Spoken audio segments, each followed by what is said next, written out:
നമ്മൾ കണ്ടിട്ടില്ലേ ഈ ഹോസ്പിറ്റൽസിൻ്റെ ഒക്കെ ചിഹ്നം എങ്ങനെയാ? ഒരു കുരിശും അതേ ചുറ്റി എന്ത് കണ്ടിട്ടില്ലേ?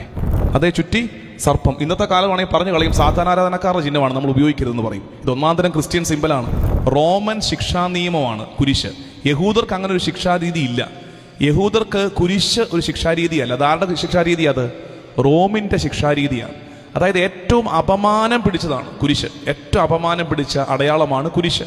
അപമാനത്തിൻ്റെ അടയാളത്തിനെ കർത്താവ് എന്ത് ചെയ്തു? മഹത്വത്തിൻ്റെ അടയാളമാക്കി ഉയർത്തി. മോശ പിത്തള സർപ്പത്തെ ഉയർത്തിയത്. പിത്തള സർപ്പം എന്തുകൊണ്ടാ?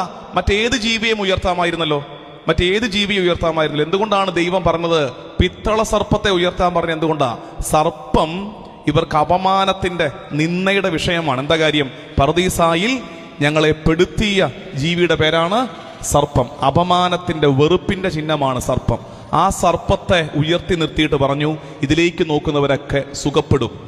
അതേ കാര്യം, അതിന്റെ പ്രോട്ടോടൈപ്പാണ് കുരിശിന്റെ. അതേ കാര്യം ആവർത്തിക്കപ്പെട്ടതാണ് കുരിശിൽ. അപമാനത്തിന്റെ കുരിശിനെ മഹത്വത്തിന്റെ സൗഖ്യത്തിന്റെ അടയാളമാക്കി.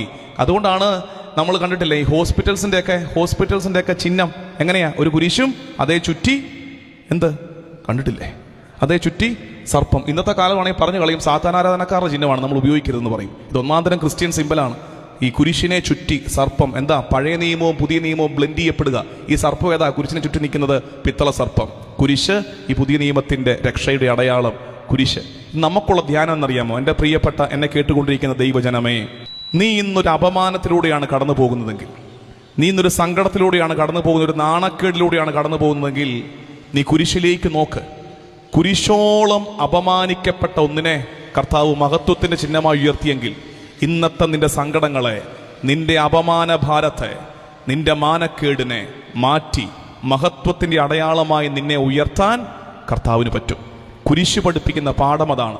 കുരിശിനെ, നിന്നാപമാനത്തിന്റെ വിഷയത്തിനെ മഹത്വത്തിന്റെ അടയാളമാക്കി മാറ്റാൻ കർത്താവിന് പറ്റുമെങ്കിൽ ഇന്നു നീ കടന്നു പോകുന്ന സങ്കടത്തെ, കണ്ണീരിനെ പുഞ്ചിരിയാക്കിയും മഹത്വമാക്കിയും മാറ്റാൻ കർത്താവിന് പറ്റും.